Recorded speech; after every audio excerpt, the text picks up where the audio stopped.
हाय okay. दोस्तों, शराबी अभिनव।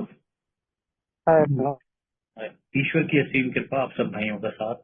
सुंदर अल्कोहलिक एनोनिमस और मेरे स्पॉन्सर का मार्गदर्शन आज के दिन शराब के पहले जहरीले घूंट से दूर एक सुखी समाधानी जीवन जीने का प्रयास कर रहा हूँ। और मैं बहुत बहुत शुक्रिया अदा करना चाहता हूँ पायनियर ग्रुप का, नागपुर का, कि उन्होंने मुझे मौका दिया कि मैं अपना 2 साल का ग्रेटिट्यूड बर्थडे आज आप लोगों के बीच में रख पाया। और आप लोगों का बड़ा धन्यवाद करता हूँ कि आप लोग ने अपना कीमती समय निकाल के मीटिंग में जुड़े। और थैंक्स करता हूँ सुधीर भाई का, मनीष भाई का, संदीप भाई का, जिन्होंने मुझे ये मौका दिया कि मैं इस मीटिंग में आके शेयर कर पाऊँ। Thank you very much. तो दोस्तों, मैं दिल्ली से हूँ। दिल्ली, साउथ दिल्ली में मैं रहता हूँ। मेरा शराबी जीवन शुरू हुआ था 2004 में। मेरे भैया की शादी थी and वहाँ पे सब लोग बहुत अ, उत्साहित थे कि घर में पहली शादी है ना। हम लोग भी बहुत छोटे बच्चे ही थे उस टाइम, ज्यादा कोई बहुत बहुत बड़े नहीं थे 2004 में। तो ऐसे ही भाई कहीं से आया घूम के और उसने मुझे बोला कि एक जगह चलना है। मैंने कहा ठीक है भाई चलते हैं। तो हम लोग बाइक पे गए वहां पे। उसके साथ मैं गया और उसने ले जाके सीधी बाइक लगाई ठेके पे। और वहां से उसने एक क्वार्टर लिया रम का। और उसके बाद वो मुझे लेके मेहरौली में आया और उसने थोड़ा खाने पीने का सामान लिया, कोक वगैरह लिए। और हम लोग एक थोड़ा सा जंगल टाइप है वहां पे गए, बाइक लगाई और हमने एक एक पैग मारा। उसने मुझे उस टाइम फर्स्ट टाइम ऑफर किया कि थोड़ा सा पी ले, कुछ नहीं होगा, बढ़िया चीज है, मैंने पहले भी पिया हुआ है और थोड़ा सरूर बन जाएगा, गर्मी आ जाएगी, है ना। तो सर्दी का टाइम था, मैंने कहा चल। वैसे तो मैं डर रहा था बट फिर भी मैंने डरते हुए फिर भी कहीं ना कहीं वो हाँ कर दिया। और उसने मुझे एक पैक बना के दिया जो मैंने पिया। तो कोक में था तो इसलिए मुझे ज्यादा कड़वा नहीं लगा। और मुझे बड़ा 5 मिनट बाद मुझे बड़ा एक सुकून सा मिला और ऐसा लग रहा है कि मैं हवाओं में हूँ। और बड़ा मजा आया, है ना। ऐसा लग रहा है कि भाई यही है लाइफ, क्या मजा है ना। और सेकंड वो जो एक एक पैक बचा था वो कहने लगा इसे मैं फेंक दूं।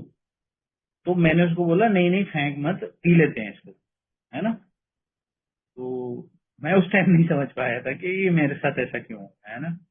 पर डे वन से ही मेरा मतलब जो एक इंटरेक्शन था शराब की तरफ, वो मुझे उस टाइम नहीं समझ आ रहा था। तो मैंने वो भी उसको बोला कि इसमें डाल, और हमने पिया। और हम पूरी रात हमने फुल एंजॉय शादी में अपना नाच गाना ये सब चीजें किया।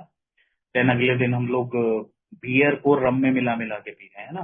पता ही नहीं था कि चीज क्या है क्या नहीं है, बस हाँ ये पता था ये इससे नशा होएगा और एक मजा आ रहा है, शादी का माहौल है ना, वो सब चीजें। तो वहां से धीरे धीरे धीरे करके मेरी शराब शुरू हुई और मैं फिर जॉब्स वगैरह करने लगा। और हमारा भाइयों का प्लान बनता था, सैटरडे को हम लोग मिलते थे अधिकतर। सैटरडे को एक भैया हमारे रेंट पे रहते थे पीतमपुरा, तो मैं साउथ दिल्ली से पीतमपुरा तक जाता था बस में 2-2.5 घंटे का सफर करके, सिर्फ शराब पीने। और हम लोग रात को वहां पे बैठ के पीते थे क्योंकि अगले दिन सबकी छुट्टी होती थी तो आराम से उठते थे, है ना। तो ये सिलसिला ऐसे ही काफी टाइम तक चलता।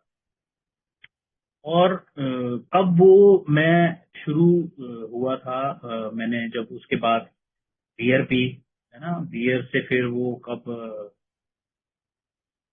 मतलब मैं वापस ट्रिगर हो गया अल्कोहल पे, है ना। और वो फिर अल्कोहल क्वार्टर से कब हाफ हुई, कब हाफ से फिर वो बॉटल हुई, वो मुझे नहीं पता लगा। मैं डे बाय डे ग्रो करने लगा अल्कोहल में कि भाई मेरी कैपेसिटी बढ़ने लगी, है ना। मैं इवेंट्स में मैंने काम किया वहां पे, दिन में भी पीने, मतलब दिन का तो खैर मेरा बाद में काफी स्टार्ट हुआ था, बट मैं पीने लगा था अच्छी खासी से शराब। और मैं उस टाइम पे स्कूल वैन चलाने लगा। स्कूल वैन चलाता था तो वहां पे क्या हुआ कि स्कूल जब मैं चलाता था रात को हम लोग पीते थे बैठ के, ड्राइवर्स वगैरह सारे। तो क्या होता था कि कई बार सुबह ना हैंगओवर होता था, सर में दर्द हो रहा है, ये हो रहा है वो हो रहा है। तो वहां पे एक दो ड्राइवर थे, उन्होंने मेरे को बताया कि भैया रात को थोड़ी बचा लिया कर और सुबह एक पैग मारेगा ना तो सब सेट हो जाएगा, नॉर्मल है ना। तो मैंने वो भी ट्राई किया और वो मेरे लिए बहुत बढ़िया साबित हुआ, क्योंकि मैं रात को इतनी पी लेता था कि सुबह हैंगओवर होना ही होना है। और सुबह हैंगओवर को तोड़ने के लिए मुझे अगर सुबह एक पैग मिल जाए तो उससे बढ़िया बात क्या है। और मैं स्कूल कैब चलाता था यार, बच्चों को लेके जा रहा हूँ है ना, दारू पी के है ना। और फिर वो दिन की वहां से कहानी स्टार्ट हुई। और दिन की कहानी स्टार्ट हुई तो मैं दिन में पीने लगा। और मैं क्या करता था, स्कूल के बच्चे छोड़ के आके और मैं सीधा, हमारे यहाँ साथी हैं, मैं वहां चला जाता था और वहां पे हम लोग 2-3 जने गाड़ी लगा के और वहां पे पीते रहते थे बैठ। फिर 12-1 बजे फिर अपना नहाए धोए फटाफट घर आके और बच्चे लेने लगे। तो ये सिलसिला मेरा काफी टाइम तक चला। और देखो सबसे बड़ी बात कि मेरे अंदर कोई डर नहीं है ना, कि बच्चों को लेने जा रहा हूँ, किसी पुलिस वाले ने पकड़ लिया, दारू पी हुई है तो गाड़ी तो बंद होगी होगी, मैं भी लंबा जाऊंगा है ना। But by the grace of God यार, खुदा उस टाइम भी मेरे साथ था, ऐसा कुछ हुआ नहीं। और मेरी जो है दिन की शराब भी शुरू हो चुकी थी है ना, और मैं पूरी तरीके से शराब में डूबा रहने लगा। मुझे नहीं पता लगा धीरे धीरे धीरे धीरे कब मैं बहुत ज्यादा शराब पीने लगा। देन उसके बाद घर वालों को पता लगा और घर वालों ने सोचा कि भैया ये तो कुछ तो कर रहा है, गड़बड़ है ना। और तब भी मैं क्लेरिफिकेशन उनको ये दे रहा हूँ कि नहीं नहीं, वो ऐसे ही बस थोड़ी बहुत मैंने पी नहीं है, कुछ ऐसे ही है, ये है वो है, मतलब ऐसे करके बातें टालना। जबकि उनको साफ दिख रहा था है ना। उसके चक्कर में मैंने अपना घर पे रहना छोड़ के मैं बुआ के घर सोने लगा है ना। तो वहां पे मेरे को 2-3 बार उल्टी हुई। तो बुआ ने घर पे बताया कि भैया ऐसे ऐसे रात को इसको वॉमिटिंग वगैरह हुई। कहीं ना कहीं शराब मेरे को पच नहीं रही थी। बट मैं क्या था कि मैं पी रहा था क्योंकि मुझे पीनी थी और मेरे को उसमें मजा आ रहा। उसका जो सुरूर चढ़ता था वो मेरे को बड़ा हाइट पे ले जाता था है ना। मैं मतलब वो अंदर के सारे डर खत्म हो गए।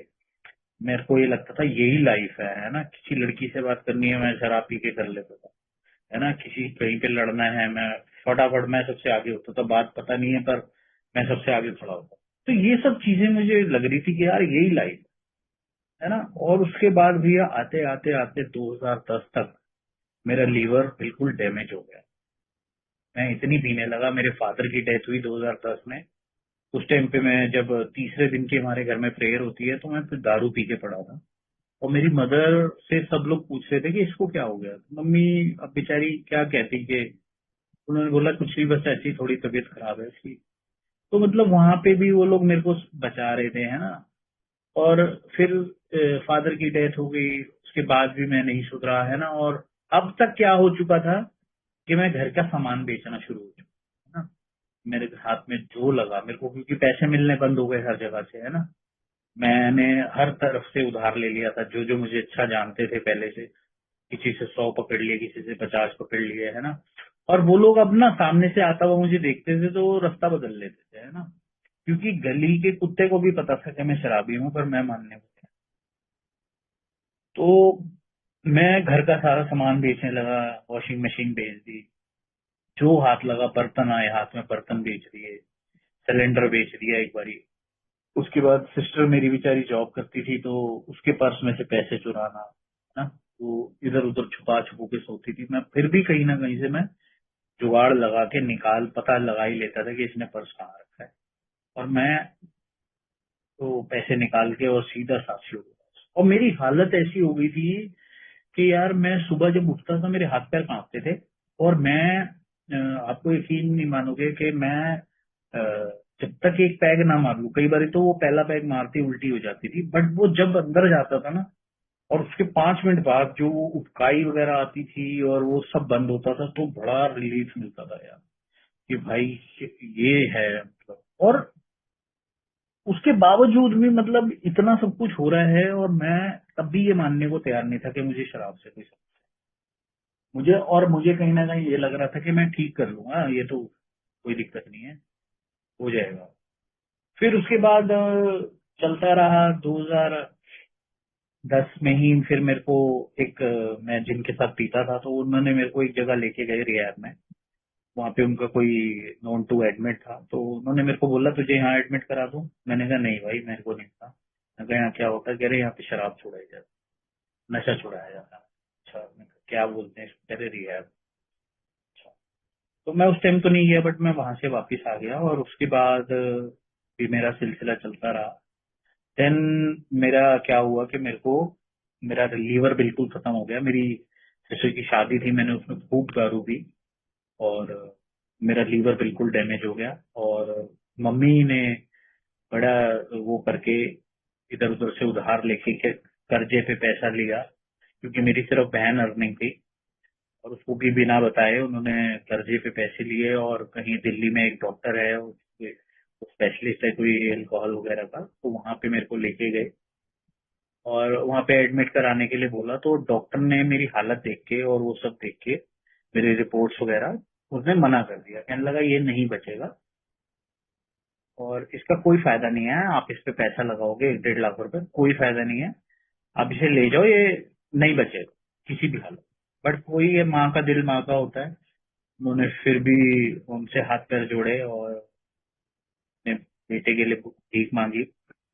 और उनके उस ज्यादा गिड़गिड़ाने पे और वो सब करने पे उन्होंने एडमिट कर लिया मुझे। और जब मैं एडमिट हुआ तो उन्होंने मेरे हाथ पैर बांध दिए पूरे 6 दिन तक। मैं बिस्तर पे तड़पता रहा, मुझे नहीं पता क्या हो रहा है क्या नहीं हो रहा, कौन मुझे मिलने आ रहा है कौन नहीं आ रहा। 6 दिन बाद मुझे थोड़ा सा हल्का हल्का होश आया। उन्होंने काफी दवाई वगैरह चढ़ाई थी और मेरा वजन कुछ 40-45 किलो के करीब रह गया। वो फोटो आज भी मेरे पास है। कभी अगर आप में से कोई फिजिकली मिलेगा मैं आपको दिखाऊंगा। तो मैं बिल्कुल ऐसा हो गया था, बिल्कुल सूख के काटा। और सबसे पहले उठते ही मैंने मम्मी से बोला मेरे को भूख, क्योंकि 6 दिन से कुछ नहीं खाया था, सिर्फ ग्लूकोज वगैरह चढ़ रहे थे। तो मम्मी ने फटाफट रोटी मंगाई, मैंने रोटी खाई। उसके बाद मतलब किस हद तक मैं वो हो गया था कि शरीर मेरा खराब, मेरे पैरों की स्किन नीचे से बढ़ने लगी अपने आप। और मेरे को भूख लगनी बंद हो गई। तो मम्मी ने फिर मेरा एम्स में, मेरी मासी थी एएनएस, तो उन्होंने वहां पे दिखवाया और मेरा पता लगा कि जी पेट में पानी है। उन्होंने एंडोस्कोपी वगैरह करी, पाइप नली वली डाली, अंदर चेक किया कोई अल्सर वगैरह तो नहीं है कुछ। तो वो तो by the grace of God नहीं था, बट पानी पेट में भरा हुआ था। तो उन्होंने अ, वो इंजेक्शन लगाया एक मोटा सा और मेरे को लिटा दिया इमरजेंसी में, और 2 लीटर के करीब मेरे पेट में से पीला पीला पानी निकला। वो चीज आज भी मैं अगर सोचता हूँ तो मेरा दिल दहल जाता है। और उसके बाद भी कहानी यहाँ पे समाप्त नहीं हुई। मैंने 1 साल तक डर के मारे नहीं थी और मैं घर में था। मेरी मम्मी ने मेरे लिए मालिश वाला लगवाया, पैरों की मालिश होती थी मेरे लिए, स्किन नहीं आने लगी, सब कुछ ऐसा हो रहा था जैसे एक नया जन्म। बट 1 साल बीता और मेरी इच्छा हुई कि जॉब करनी है ना। मैं जॉब करने लगा, पैसा आया, क्योंकि उस टाइम तक भी मेरे को अल्कोहलिक एनोनिमस का नहीं पता। मैं फिर से शराब पीने लगा, है ना। और मम्मी ने फिर दोबारा मेरे उन डॉक्टर से बात करी और मुझे उन्होंने एक अपने पास बुलाया और एक ड्रिप में डाल के एक इंजेक्शन लगाया, जिससे कि वो कहते हैं कि जी इसका मन नहीं करेगा पीने का। तो वो भी मेरे लगा। बट उसके बाद मैं जब भी पीता था मेरा मुंह लाल हो जाता था, बीपी ऊपर नीचे हो जाता था और मेरे को ऐसा लगता था कि पता नहीं क्या हो रहा है, अजीब घबराहट सी होने लग जाती। और उन्होंने मेरे को बोल रखा था कि अगर इसके ऊपर शराब पियोगे तो मर जाओगे। बट मैं कहाँ मानने वाला था यार, वो कुत्ते की तुम। मैं भाई साहब कंटिन्यू पीता रहा, उस दिक्कत के बाद भी पीता रहा। सोच सकते हो आप मेरे किस तरीके का मेरा ऑब्सेशन था शराब की। मतलब डॉक्टर ने मना कर दिया, बट उसके बाद भी मैं मानने को तैयार था। उसके बाद भाई साहब मैं जॉब करता रहा और ये शराब भी चलती रही। वो थोड़े टाइम बाद वो इंजेक्शन का असर खत्म हो गया। देन मेरा एक बारी फिर मेरे को रियलाइज हुआ कि यार मैं अभी बच के निकला हूँ। मुझे कहीं ना कहीं रिहैब में, जो एक बंदे ने मुझे वो मैसेज दिया था, मुझे रिहैब में जाना चाहिए, तो शायद मेरा जीवन ठीक। मैं फर्स्ट टाइम मम्मी को बड़ा हाथ पैर जोड़े, मैंने कहा मम्मी मैं परेशान हूँ, मुझे रिहैब में लेके चलो, मुझे रिहैब जा। वो लेके गई मुझे भाई, जैसे तैसे इधर उधर से करके पैसे, और मैं मासी वासी से लिए पैसे, और मुझे ले जाके रिहैब में एडमिट कराया। 21 दिन तक मैं वहां रहा। और 21 दिन में 3-4 दिन मुझे बड़ी दिक्कत हुई, बट वो लोग शाम को दवाई दे देते थे, मैं सो जाता। और अगले दिन 3-4 दिन बाद मैं सही खाने लगा, सब कुछ ओके हो गया, बढ़िया लगने लगा, लाइट खुल गई, सब कुछ हो गया। 21 दिन बाद मम्मी मेरे को लेने आ गई कि भाई के चलो घर। और मैंने एक भी दिन का वेट नहीं करा, मैंने जाके ही शराब पी। अगले दिन ही मम्मी ने दोबारा पैक करा दिया। फिर मैं रहा 11 दिन। 11 दिन वहां पे रहा, और फिर ठीक हो गया। फिर मम्मी लेने आ गई 11 दिन बाद। फिर मैं घर गया और एक दिन रुका और फिर शराब पी। फिर मम्मी ने दोबारा वापिस एडमिट कराया। तो अब वो एक रिहैब वाला पैटर्न शुरू हो गया है ना। वो एक कंफर्ट जोन बना लिया मैंने कि ये बढ़िया है यार, शराब पियो, रिहैब चले जाओ और वापिस आ जाओ, है ना। और वो कहीं ना कहीं मेरे को ये नहीं पता लग रहा था कि आगे जाके मुझे बहुत नुकसान है।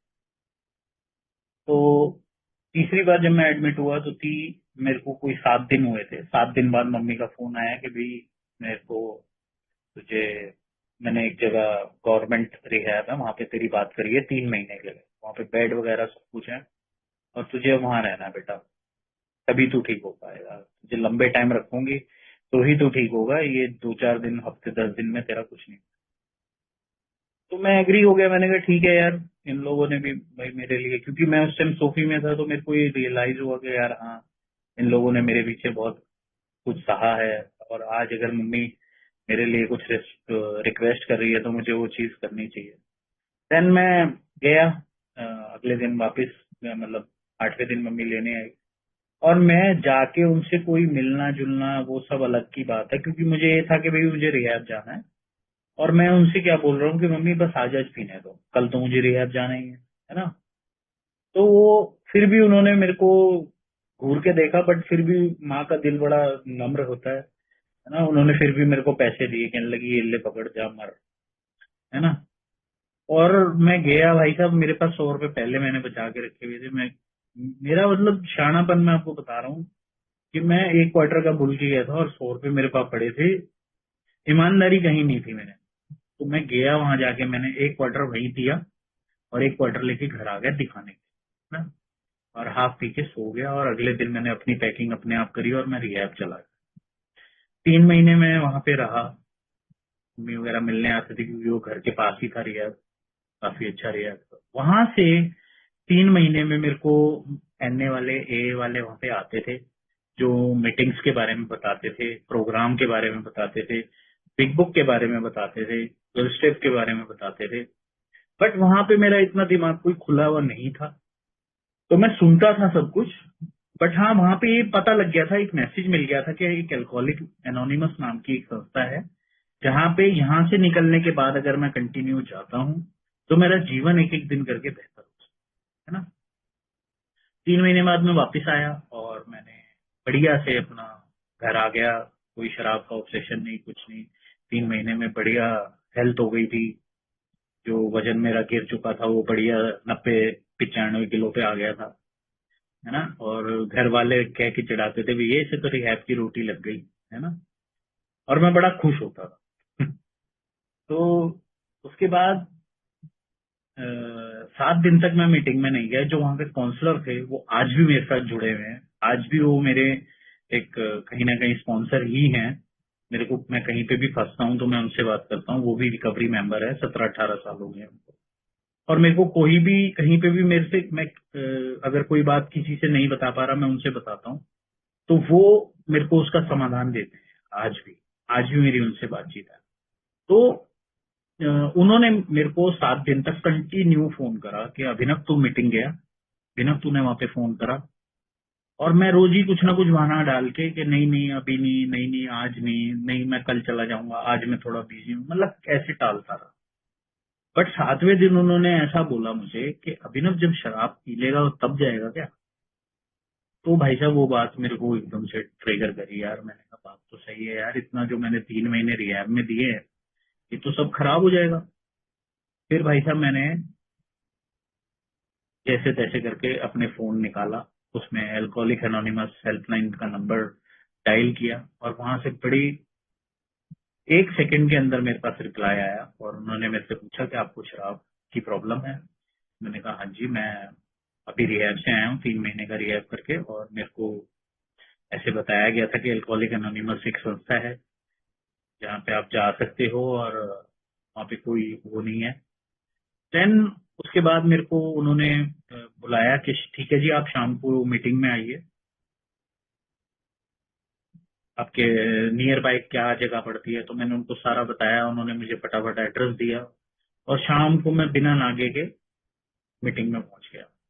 और जब मीटिंग पहुंचा तो वहां जाके मतलब मुझे कोई ऐसा ऊपरीपन फील नहीं हुआ। मुझे ऐसा लगा कि यार पता नहीं, ऐसा लग रहा था कि जब आफ्टर मीटिंग सब लोग मिले कि यार पता नहीं, जैसे हम लोग पता नहीं रोज मिलते हैं या फिर ये सब लोग मुझे कब से जानते हैं, है ना। और जब मैं मीटिंग में गया, मैं मिला सबसे, 1-2 मेंबर्स से मिला, उन्होंने मुझे आगे बिठाया और जब लाइफ स्टोरी डिजीज के बारे में जब शेयर हुआ, कहानी बीमारी और सुधार के लिए जब शेयर हुआ, तो यार मुझे कहीं ना कहीं ऐसा लग रहा था यार इसे सारी चीजें कैसे पता है, ये तो मेरी स्टोरी बता रहा है ना। बर्तन बेचे, ये बेचा, वो बेचा, माँ बाप के पैसे चुराए। तो वो चीजें ना मुझे आज पता लगती है कि यार हर एक एल्कोहलिक की कहानी सेम होती है ना। तो उस टाइम मुझे नहीं समझ आ रहा था, बट मैंने उसको पकड़ लिया। मैंने कहा नहीं भाई, ये तो है, कुछ तो है। और भाई साहब वहां पे मेरे को अपना ही एक एरिया का एक मेंबर मिल गया। वो आज कुछ 13-14 साल सोबर है। मेरी और उसकी जर्नी एक साथ स्टार्ट हुई थी और वो आगे निकल गया, बट मैं फिर रह गया। आज उस चीज का बड़ा दुख होता है मुझे कि मैंने अपने ही पैरों पे कुल्हाड़ी मारी ना मानते हुए। मेरे को, खैर वो मैं आगे बताऊंगा। तो मैंने 1 साल कंटिन्यू मीटिंग करी और बहुत ऑनेस्टी के साथ मीटिंग करी और मुझे काफी चीजें पता लगने लगी। धीरे धीरे मैं थोड़ी 1-2 सर्विस भी मैंने करी फिजिकल मीटिंग में।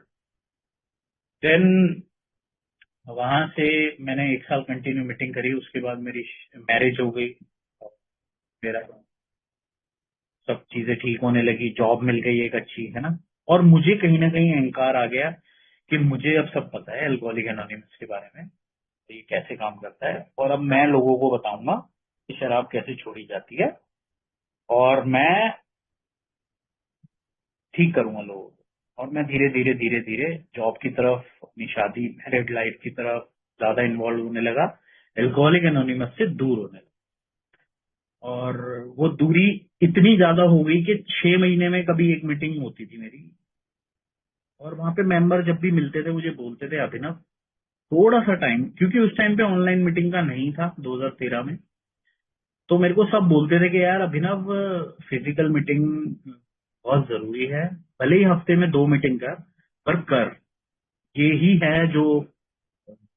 तो मैं वहां पे भी उस टाइम पे भी ना बड़ा नॉर्मली सबको, हाँ हाँ भाई मुझे पता है यार, मैं क्या करूं, मैं तो बड़ा बिजी हूँ भाई, मेरे पास तो टाइम ही नहीं है यार, अब तो शादी भी हो गई है, मतलब इस तरीके की कहानी। और वो उनको सबको पता था कि वो, क्योंकि वो तो पहले से ही करके आए हुए हैं यार वो सब चीजें, जो मैं उनको कहानियां समझा रहा था, है ना। और कभी कभार मैं बोलता था नहीं नहीं यार अब तो ठीक है, मैं अब नहीं पीऊंगा भाई शराब, मुझे पता है ना। वो एक घमंड अहंकार वाली बात, क्योंकि मैं मानने को तैयार ही नहीं था यार तब भी, हकीकत रूप में, कि भाई मैं एल्कोहलिक एनोनिमस के बिना कुछ भी नहीं हूँ और ना मैं उसके बिना चल सकता, है ना।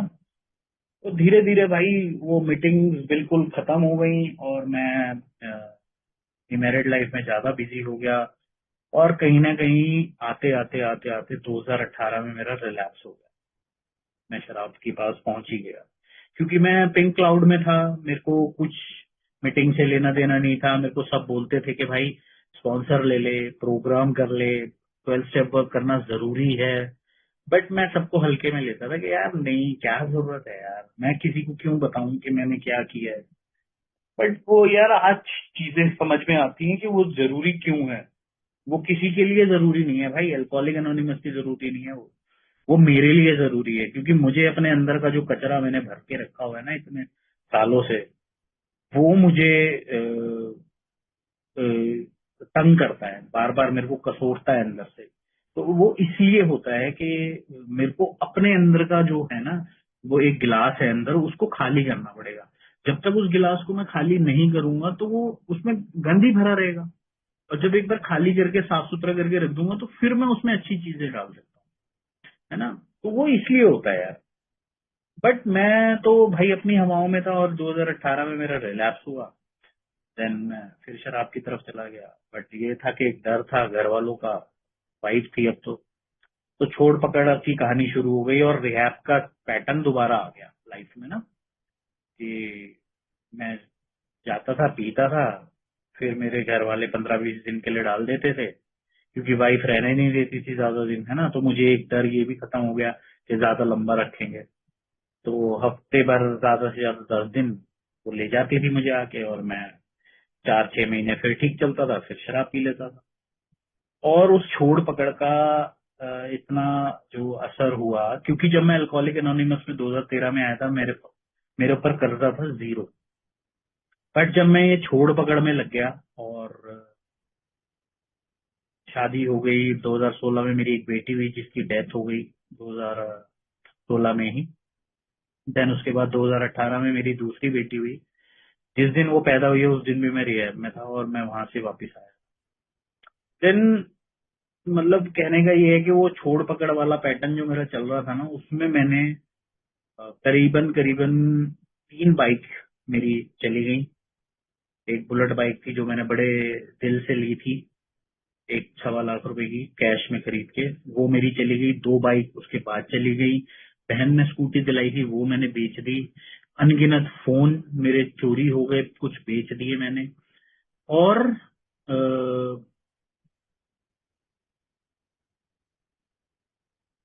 सबसे बड़ी बात कि मैं मीटिंग्स में आता था और करता था अटेंड, बट फिर भी उसका मैं उनको सीरियसली नहीं लेता था। जिसके कारण ये होता था कि मैं जैसी मेरे को लगता था ना कि यार बस अब बहुत हो गया, और मैं मीटिंग से कटता था और मेरे हाथ में शराब आती थी, है ना। या आप ये भी कह सकते हो कि मैं जानबूझ के मीटिंग से कटता था ताकि मेरे हाथ में शराब, क्योंकि मैं पीना चाहता था। मेरे को एक मेंबर ने बड़ी अच्छी बात बोली थी कि जब तक आप पीना चाहोगे तो आप पियोगे, और जब जब आप पीना नहीं चाहोगे तो आप कोई नहीं पिला सकता, है ना। तो मैं पीना चाहता था इसलिए मैं पी रहा था। देन उसके बाद भाई 2021 तक ये कहानी मेरी ऐसी चलती रही। तो 21 में आके मेरी वाइफ का जो सबर था वो टूट गया, और वो 21 में जुलाई में मेरी बेटी को लेके अपने घर चली। देन वहां मेरे को बहुत ज्यादा बड़ा झटका लगा, मेरे पैरों तले जमीन निकल गई, और मैं और ज्यादा शराब पीने लगा। उसका उसके घर दारू पीने के बाद उसके घर पहुंच गया, और ये सब चीजें चलती रही। और मैं उसको दारू पी के फोन कर रहा हूँ, घर से फिर पैसे चुराने शुरू हो गए, और तब बहुत कुछ मैंने किया ऐसा जो उसको बार बार हर्ट कर रहा था वाइफ को ना, और उसका मन पक्का होता चला गया कि मुझे इसके साथ नहीं रहना, क्योंकि मैं कहीं ना कहीं सुधरना चाह ही नहीं रहा था, या मैं सुधर नहीं रहा था, जिस वजह से वो उसको उसका पैटर्न एक बन गया कि हाँ भाई मुझे नहीं रहना है। वेल मैं रिहैब चला गया, आता रहा, चला गया, यही कहानी मेरी चलती रही। तो मैं ये छोड़ पकड़ का बता रहा हूँ। मेरे को इतना नुकसान हुआ कि मैंने अपना सब कुछ बर्बाद कर लिया, और तकरीबन तकरीबन मेरे ऊपर 11 लाख रुपए हो गए, 11 लाख।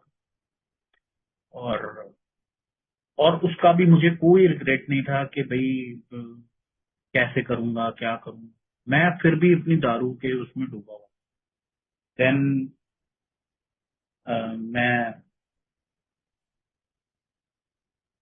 वाइफ चली गई, और मैं पीता रहा। घर वालों ने रिहैब में डाल, अब रिहैब होने लगे लंबे। फिर मेरा वो फर्स्ट जो रिहैब था वो 6 महीने का हुआ। उसके बाद मैं आया, आकर के मैंने स्कूटी बेच के गया था। सिस्टर को बहुत गुस्सा आया था, बट उसने फिर भी कोई नहीं, चल लगी, मैं तुझे मौका दे रही हूँ, कोई बात नहीं। बट मैं कहाँ मानने वाला था, मैंने आते ही फोन की डिमांड करी। फोन आया, मैं इंस्टाग्राम में घुसा, और फिर वाइफ को देख रहा हूँ, और उसमें देख रहा हूँ लड़कों के लाइक्स आ रहे हैं, ये आ रहा है, वो आ रहा है। और मैं वापस शराब, मतलब वो शराब वाला पैटर्न मेरा नहीं रुका। मैं बहुत ज्यादा वो हो गया था, फिर उसके बाद धीरे धीरे चलता रहा। मैंने फिर मम्मी के कंगन चुराए। कंगन चुराने के बाद 1 लाख रुपए के कंगन मैंने कैश और गोल्ड पे बेचे, और वहां से वो पैसा उठा के मैं 1 हफ्ते के लिए होटल चला। वहाँ पे खूब अय्याशी कर रहा हूँ, लड़कियां, ये वो, दारू वारू। और 1 हफ्ते बाद जब पैसे खत्म हुए तो फिर मैं वही सड़क पे कुत्ते की तरह। और अब तक मेरी बहन का मेरे पास फोन आ चुका था कि तू ले गया कंगन, कोई बात नहीं, घर मत आइयो, घर आएगा तो मैं तुझे जेल में डाल। और भाई साहब, वो शराबी कहाँ डरता है इन सब चीजों से जब शराब पी रखी हो। मैं रिहैब में पहुंच गया सीधा। रिहैब वालों का घर पे फोन आया कि भैया ये रिहैब आ चुका है, इसको क्या करना है। मैं बोला कि भैया कोई नहीं, अभी आप रख लो, मेरी बहन ने कहा, और मैं आती हूँ 1 हफ्ते बाद इससे मिलने। तो भैया वो 1 हफ्ते बाद आई, जब मेरा थोड़ा ठीक हो गया स्वरूप, पुलिस को लेके आई थी। और उसने पुलिस वाले के सामने ही मुझे बहुत मारा, खूब मारा उसने, खूब उसने अपने दिल की भड़ास निकाली कि तूने बचपन से आज तक हमें कुछ दिया नहीं है, और उल्टा हमारे इतना पैसा तूने बर्बाद करा है, इतना सब चीजें तूने खराब कर दी हैं, और तुझे आज भी शर्म नहीं आ रही है कि तू उसके पीछे पड़ा हुआ है जो तेरे को छोड़ के चली गई, और जो तेरे पीछे मर रहे हैं तू उनका ध्यान ही नहीं दे रहा। मम्मी तेरे पीछे पागल हो रही है, मैं इतना पैसा लगा रही हूँ, रिहैबों में पैसा दे रही हूँ, तू मम्मी के कंगन चुरा के ले गया, तूने स्कूटी बेच दी, अनगिनत फोन बेच दिए तूने, तेरे को बिल्कुल हम लोगों के ऊपर तरस नहीं आता क्या। वो चीज वहां पे उसने जब वो चीजें बोली, तो मैं उस टाइम तो बड़ा सुनता रहा जैसे मैं बड़ा सीरियस हूँ, है ना। बट शराबी के ऊपर कोई इतना असर मेरे ऊपर नहीं होता यार, मैं देख पाता हूँ, मेरे ऊपर नहीं हुआ उस टाइम पे। और मैं यहाँ से निकला, उसके बाद उसने बोला कि भैया इसको आपने रखना है रखो, नहीं रखना तो भगा दो। मैं जो 1 हफ्ते का पैसा हुआ है वो मैं दे रही हूँ, ये पकड़ो। तो वो वहां से चली गई, और उसने बोल दिया कि हम हमारा इससे कोई लेना देना है नहीं, खत्म। और उसके बाद भाई मैंने बाहर निकला, एक भाई से हेल्प मांगी, उसने मुझे एक घर दिलवाया, रूम रेंट पे। चला गया वहां पे, एक जॉब मिल गई मुझे। वो जॉब अभी 1 महीना भी नहीं हुआ था, क्योंकि मैं शराबियों के बीच में रह रहा था डेली भाई के साथ। वो भी पीते पीने वाला था, बट वो अल्कोहलिक नहीं था, वो नॉर्मल ड्रिंकर था। तो आनी थी शराब तो वापिस, है ना, क्योंकि शराबियों के साथ रह रहा हूँ। तो वो महीना भी अभी पूरा नहीं होता, सैलरी भी नहीं आई थी, और मैंने शराब पी। उनकी गाड़ी भी मेरे पास थी कंपनी वालों की, वो भी वो आके छीन के ले गए अगले दिन। और मैं रोड पे आ गया, क्योंकि घर जहाँ पे किराए पे लिया था वहाँ किराया दे नहीं पाया, उन्होंने भी भगा दिया मुझे। और अब फाइनली मैं, जो एक स्टेज लास्ट बची थी कि मैं फुटपाथ पे आ गया, घर जा नहीं सकता, और हेल्प कहीं से मिलेगी नहीं क्योंकि सबको पता है शराबी है। देन मैं रोड पे आ गया, और मैंने अपना सामान, 2 बैग थे, मैंने अपने एक फ्रेंड की दुकान पे रखे, और मैंने कहा भाई मैं अभी 1-2 घंटे में ले जाऊंगा, और मैं 7 दिन तक नहीं गया उसके पास। और मैं रोड पे, फुटपाथ पे, हमारा मेहरौली बस टर्मिनल है, वहां पे सो रहा था। और रोज सुबह का मेरा यही काम था कि मैं रोज सुबह उठ के भीख मांगता था, किसी से 100, किसी से 50, किसी से 10, किसी से 20, और अपना पूरा दिन का शराब का जुगाड़ करता था। 1 हफ्ते बाद मुझे कहीं जाके थोड़ी बहुत भूख की एहसास हुआ। मैंने 1 हफ्ते कुछ नहीं खाया। हालत भिखारियों से भी बदतर हो चुकी थी, हाथों पैरों पे कोड़ जमा हो रखा था, बिल्कुल गंदगी, नहाया धोया नहीं था 1 हफ्ते से। और मैं गया वहां पे शराब पीने, तो वहां पे एक लंगर चल रहा था। मैं उनके पास पहुंच गया, हाथ पैर जोड़ता हुआ, मैंने कहा जी मुझे भूख लगी। उन्होंने कहा यहाँ बैठ जाओ, खिला। 7 दिन बाद मैंने पूरे 4 पूड़ी खाई, और वो पूड़ी खा के मैं वापस आया हूँ, मेरे भैया ने मुझे देख लिया, और उन्होंने मम्मी को बताया, और मम्मी ने मुझे बुलवा लिया घर पे कि उसको लेके आ। भैया मेरे को लेके लेने आए। सिस्टर को बिना बताए मेरी माँ ने मुझे घर पे बुलाया, नहलाया फटाफट, खाना खिलाया, और रिहैब में फोन करा कि भैया मैं इसको भेजना चाहती हूँ नोएडा, गाजियाबाद में वो रिहैब था। वो मेरी मम्मी ने उनको बुलाया, कहने लगी मैं पिकअप के भी पैसे दे दूंगी, आप लेने आ जाओ। माँ का दिल इतना बड़ा होता है कि इतनी चीजें करने के बाद भी उसने मेरा साथ नहीं छोड़ा। और आज भी वो मेरे साथ देती है ना, हर चीज में। मैंने इतना नुकसान किया उनका, इतनी चीजें खराब करी, और वो फिर भी उनका दिल इतना बड़ा था कि उन्होंने मुझे रिहैब में भिजवाया। और मैं वहां गया, और मैं वहां पे कुछ 8-9 महीने रहा। रिहैब वाला इतना अच्छा था, उसने मुझे एक हफ्ते में ही, जब मेरा बिल्कुल फिजिकल ठीक हो गया, तो उसने मुझे स्टाफ में ले लिया। और इवन दोज मुझे वो पैसे देने लगा, 3,000 रुपये महीने। और मैं वो जोड़ने लगा पैसे। उसके बाद मुझे कहीं ना कहीं वाइफ का मैसेज, फोन आता है। पता नहीं उसने नंबर कहाँ से लिया, या शायद उसके पास होगा नंबर। तो उसका फोन आता है कि बेटी का एडमिशन करवाना है और तुम्हें आना पड़ेगा। मैंने कहा ठीक है। तो मैं रिहैब में झगड़ा वगड़ा करके मैंने कहा नहीं जी, मुझे जाना पड़ेगा, मेरी वाइफ बुला रही है। और मेरे को रिहैब वाले ने बोला था कि भाई ये तुझे दोबारा शराब पिला सकती है, तो थोड़ा सतर्क रहिए। बट मैं मानने को तैयार नहीं था। मैंने कहा यार मेरी फैमिली आना चाह रही है, जुड़ रही है, और ये ऐसी चीजें। बट मैं गया, और बेटी के लिए मेरे पास 8-9 हजार रुपए थे। मैंने वो खर्चा किया सारा। मेरी बहन ने एडमिशन करवाया बेटी का, और जो भी था थोड़ा घूमे फिरे, सब चीजें हुई। बट वो कहीं ना कहीं मुझे बाद में पता लगा कि वो यूज था मेरा। और उसने मुझे बोला कि मैं इंस्टाग्राम नहीं छोड़ सकती, तुम्हें छोड़ सकती।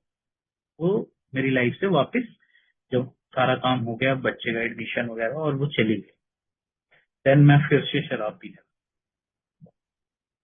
इस कदर शराब पी मैंने कि मैं बस बिल्कुल बेसुध हो गया। और कहीं ना कहीं जब मैं 8-9 महीने में रिहैब में था, तो मैं गोलियां खाने लगा। वो ऐसी गोलियां थी कि मैं दिन में 2 पत्ते लाता था, और 6-6 गोली करके खाता था पूरा दिन, चाय के साथ। और उसका बड़ा सही शरूर मेरे को बन जाता था। तो वो बाद में जब मैं शराब पीने लगा, वो गोलियों का असर था शरीर में, और मैं शराब पीने लगा, तो मैं पागलपन की अवस्था में चला। मुझे हिलुसिनेशन होने लगा, जीते जागते। मैं शराब इतनी पी, उसके बावजूद भी मेरी माँ और बहन ने मेरे को उठा के कि भैया ये इसका तो कोई है ही नहीं, मेरे को रिहैब में डाला, SPYM में। और मैं वहाँ, इतना मेरे को हेलुसिनेशन होने लगा कि मेरे को ऐसा लग रहा है मुझे पुलिस लेने आई है। और मैं पागल हो चुका था बिल्कुल, कि मेरे को ये लग रहा है मेरी वाइफ बाहर गेट पे खड़ी है, और ये मिलने नहीं दे रहे मुझे। मैं बार बार गेट की तरफ भाग रहा हूँ, बार बार उनको तंग कर रहा हूँ, बार बार उनको बोल मुझे पुलिस लेने आई है। इस तरीके का पागलपन मेरी बहन ने कहा इनसे ठीक नहीं होगा। उसने दूसरे रिहैब में फोन करा, वहां से गाड़ी आई और मुझे उठा के ले गई दूसरे रिहैब में। देन वहां पे मैं 1 साल काटा मैंने। This is my last rehab. मैंने वहां पे 1 साल कंटिन्यू काटा। वहां पे जाते ही मेरी बहन ने मेरे साइकेट्रिस्ट ये वो सब लगवा दिए, दवाइयां शुरू करा दी, सारी चीजें शुरू करा दी। उसका 18-19 हजार रुपए का हर महीने का बिल, जो मैंने देखा अपने हाथ से, वो क्लियर होता था। 19 हजार रुपए डेली हर महीने वो दे रही थी, बस सिर्फ इसलिए कि मेरा भाई ठीक। वो प्यार तो था, बट मेरे को ये लगता था कि, और मैं वहां पे बैठ के उनको गालियां देता था कि साले मेरे को यहाँ पे डाल के, और ऐसे ऐसे खुद बाहर घूम रहे हैं, ऐश कर रहे हैं, ये कर रहे हैं, वो कर रहे हैं। बट मैं तब भी मानने को ये तैयार नहीं था कि यार वो लोग मेरी मदद कर रहे हैं कहीं। हाँ? नहीं तो अगर वो मुझे छोड़ दें, तो मेरे पास तो इतनी औकात भी नहीं है कि मैं अपना कच्चा खरीद सकूं एक, या फिर अपने लिए एक रोटी खरीद के खा सकूं, है ना। और 6 महीने तक मैंने वहां पे कोई प्रेयर नहीं करी, कुछ नहीं करा। बस मैं अपने मस्ती में था। और मैंने वहां पे खूब, अगर कोई आ रहा है, क्योंकि वहाँ बाहर के लड़के भी कभी कभार आते थे, जिनका बाहर आना जाना अलाउड था, तो वो गांजा वांजा ले आते थे। तो मैं वहां पे भी गांजा पी रहा था, है ना। 1-2 बार शराब भी आई है वहाँ पे रिया। तो मैं वो सब कर रहा था, सब चीजों में इन्वॉल्व, है ना। बट 6 महीने के बाद जब मैं भागा वहां से, मैं वहां से दीवार कूद के भाग गया। क्रिसमस का 24 की रात थी, 24 दिसंबर को। मेरे को ये हो रहा था कि क्रिसमस है, घर जा। और मैं भाग के, डर के मारे घर नहीं गया कि ये लोग मुझे वापस ना भेज दें। और घर वाले ये सोच के बैठे थे चल आएगा कोई बात नहीं, हम इसे वापस नहीं भेजेंगे।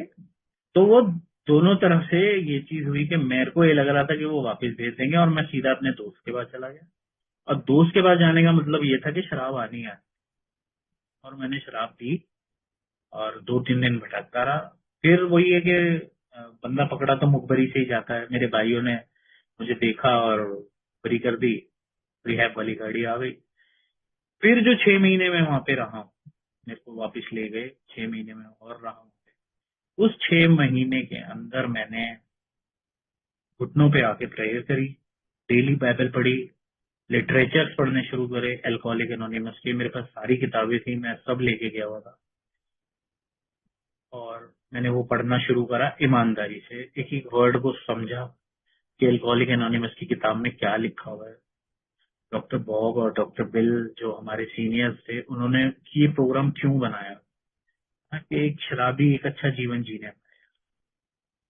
और मैं देखता हूँ कि फिर उसके बाद 6 महीने मेरा बहुत बढ़िया कटा। मैं प्रेयर्स में आ गया, बिल्कुल मैं घुटनों पे आ गया, और मैंने एक चीज ठान ली थी कि परमेश्वर मैं तेरे भवन में सेवा करूँ। और जैसे ही मैं रिहैब से 6 महीने बाद बाहर निकला, आते ही मैंने अपने चर्च में सर्विस शुरू करी और मीटिंग मैंने कंटिन्यू करी। मैं नवजीवन ग्रुप में जुड़ा और उसके बाद मैंने कंटिन्यू वहां पे सर्विसेज करी, मीटिंग्स लेने लगा और सारी सर्विसेज करता गया। देन इतना अंदर से हल्का होता गया कि यार मैं क्या बताऊं। मैंने स्पॉन्सर लिया, उसके बाद मैं अपना स्टेप वर्क करा। अभी हालांकि मेरा स्टेप वर्क आधा बीच में रुका हुआ है और मैं दोबारा कोई स्पॉन्सर ढूंढ रहा हूँ कि मुझे जल्दी से एक अच्छा स्पॉन्सर मिले और मैं अपने स्टेप वर्क को कंटिन्यू कर पाऊं। बट आज की डेट में ये है कि मैंने जो नुकसान इतने किए और ये सब चीजें करी, तो मैंने हर हमेशा ना लोगों पे दोष डाला कि इसकी वजह से मेरी जीवन खराब हुआ है, उसकी वजह से मेरा जीवन खराब हुआ है। बट कहीं ना कहीं आज समझ आता है कि मेरा जीवन किसी की वजह से खराब नहीं हुआ, सिर्फ मेरे अहंकार और मेरी वजह से मेरा जीवन खराब हुआ है, क्योंकि मैं मानने को तैयार नहीं। और कंटिन्यू आज की डेट में मेरा सिर्फ एक पैटर्न रहता है, चाहे मैं ड्यूटी पे हूँ चाहे कहीं पे भी हूँ। मैं सबसे ज्यादा आभार प्रकट करता हूँ इन ऑनलाइन मीटिंग्स का जो लॉकडाउन से शुरू हुई हैं, क्योंकि मैं आज की डेट में ये ऑनलाइन मीटिंग से ही सोबर हूँ। जो मुझे आज ये 2 साल कंप्लीट हुए हैं 7 तारीख को, ये सिर्फ और सिर्फ ऑनलाइन मीटिंग्स की वजह से है। क्योंकि मैं फिजिकल बहुत कम जा पाता हूँ, मेरे को मेरी ही कम्युनिटी में जॉब मिल गई है चर्च में।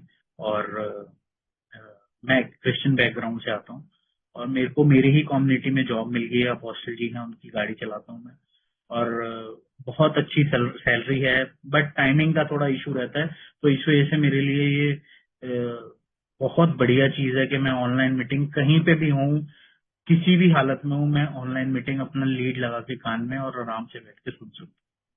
और मैं आज की डेट में जितना आभार प्रकट करूं ईश्वर का, आप सब भाइयों का, अल्कोहलिक एनोनिमस का, अपने घर वालों का, यार उतना कम है। क्योंकि मेरे जितने रिलैप्स मेरे हुए हैं और उन सारे रिलैप्स के बाद भी ईश्वर मुझे निकाल के उस गड्ढे में से वापस लेके आया है और आज इस लायक बनाया है कि मैं आप लोगों के बीच में बैठ के मीटिंग कर पा रहा हूँ। और आज वही बहन है जो मेरे को बोल रही थी कि ये मर गया है हमारे लिए, आज वही बहन है।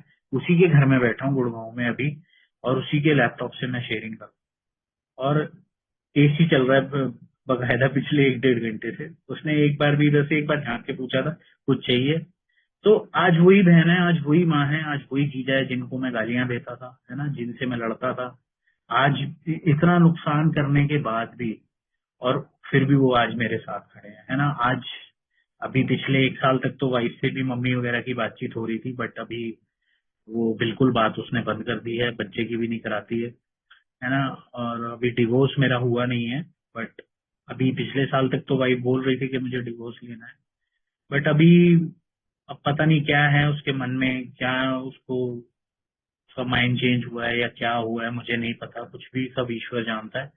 बट वो अभी कोई रिप्लाई नहीं दे रही है, मम्मी का, बहन का, हाँ, ये लोग मैसेज करते हैं उसको क्या करना है, डिवोर्स का जो भी है, अगर लेना है तो म्यूचुअली ले ले, जो भी तेरे को चाहिए हम करने के लिए तैयार हैं।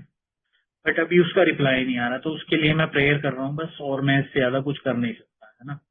क्योंकि आज मैं अब वो अल्कोहल मेरे जीवन में नहीं है, और इसका सबसे बड़ा श्रेय तो एल्कोहलिक एनोनिमस का, मेरे ईश्वर का ही है ना। कि अ, अगर मैं आज शराब पी रहा होता तो शायद मैं अभी भी रिहैब में ही चक्कर लगा रहा होता, या हो सकता है अभी तक निपट भी गया होता, कोई बड़ी बात नहीं। बट वो ईश्वर की मेरे लिए कुछ और ही योजना है, और जो भी उसकी मेरे लिए योजना है वो मुझे मंजूर है, और वो बेहतर ही होगी, ये मैं जानता हूँ आज की डेट में, है ना। तो इसलिए मैं आभार प्रकट करता हूँ आप सब भाइयों का, बड़े धैर्य से आप लोगों ने मुझे सुना, और इस पायनियर ग्रुप का, ये जिन्होंने मुझे मौका दिया। यही मेरी छोटी सी शेयरिंग थी, अगर कुछ बुरा लगा हो तो भाई प्लीज मुझे क्षमा कर देना, और thank you so much. Thank you, thank you very much.